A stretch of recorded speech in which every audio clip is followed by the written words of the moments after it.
Today we are looking at applications for algebraic equations, which is 10.8 in our textbook. Now, when we're solving a problem using equations, we need to use what we know about algebra to do that, okay? So we can apply that to a variety of problems that we might be given.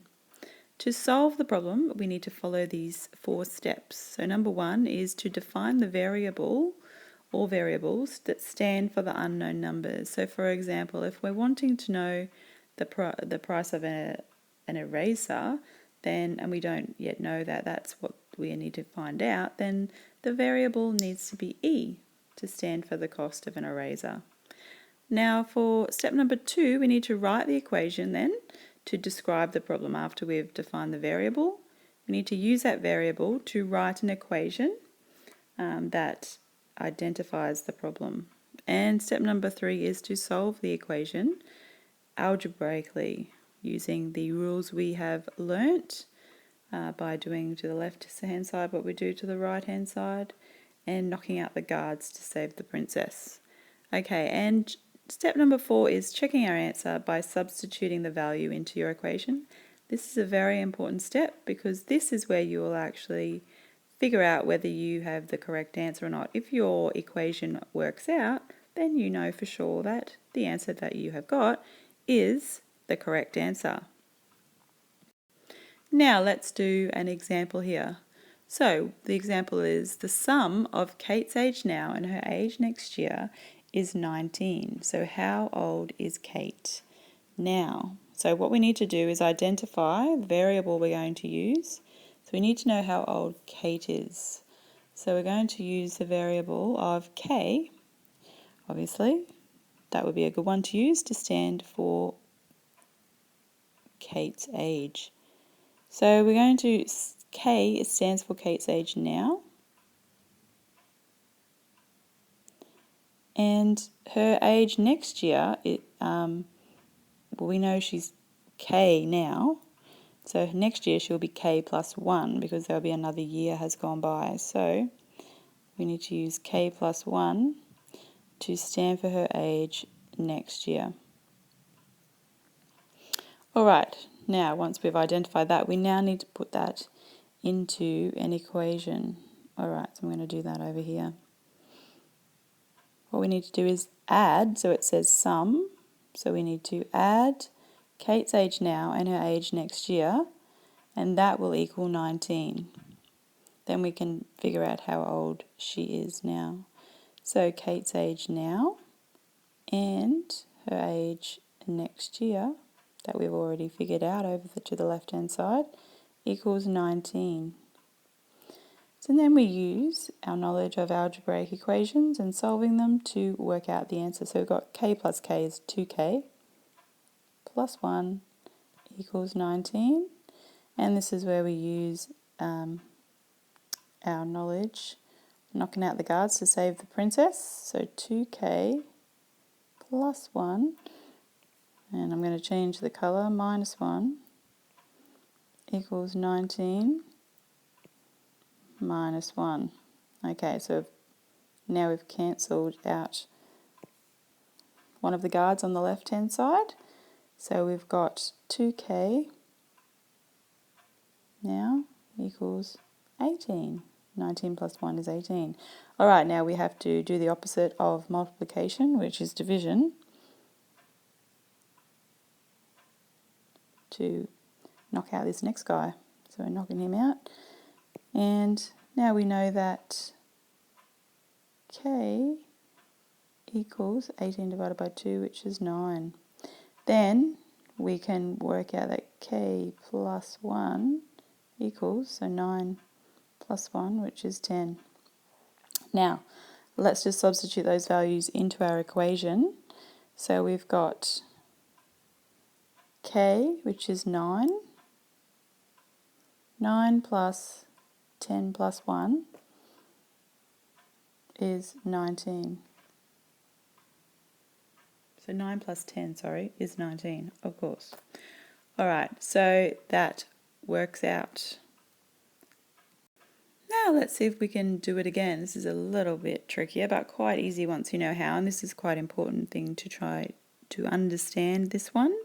It might help you in the future. So the sum, so we're looking at sum again, which means adding. Sum of three consecutive numbers. Now consecutive means they come one after the other. So for example, 8, 9, 10 are consecutive numbers because they come one after the other. So the sum of three consecutive numbers is 54. What are the numbers? So we've got three different numbers, and they are consecutive numbers. That equals 54. What we're going to do is the first one we're going to call just x. That's the first number. Then the next number will be the first number plus 1. So that's the second number. And then, of course, the third number will be the original number plus 2. So that's the third number.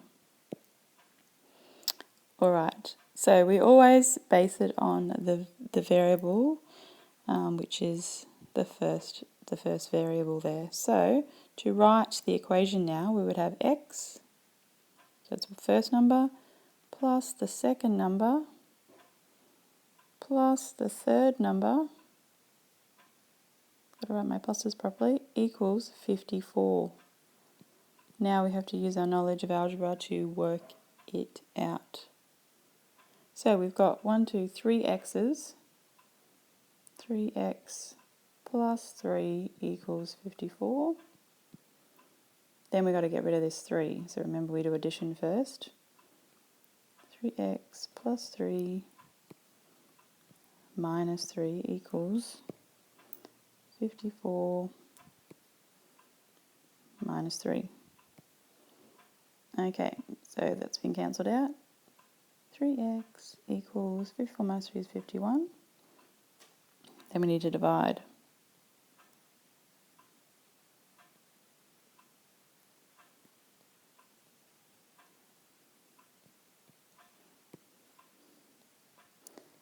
X equals 51 divided by 3 is 17. Then we can work out, so that's our first number. Our second number is x plus 1, which equals 18. And our third number is x plus 2, which equals 19. Okay, so then we add up 17, 18 and 19. We get 54. Okay, so that's the second problem that we've done. Now you get to do on your own. So I want you to see if you can write an equation to solve this one. Bob is 2 years older than his sister Alice.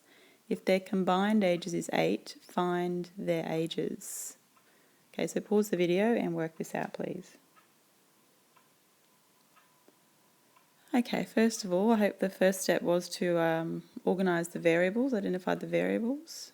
So Bob's 2 years older than Alice, so we're going to use Alice as the base. So I'll put A for Alice. And Bob's 2 years older than her, so A plus 2 equals Bob. Alright, I hope you got that far. Now we write the equation. So we've got A plus 2 is 8. Okay, 2A plus 2 equals 8.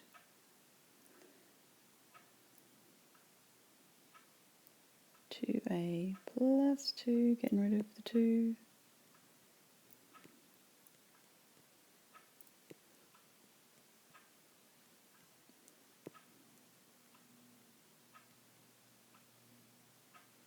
Now we're dividing.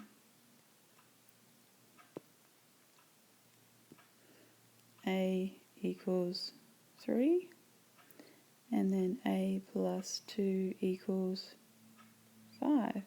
5 plus 3 is 8. Okay, so Alice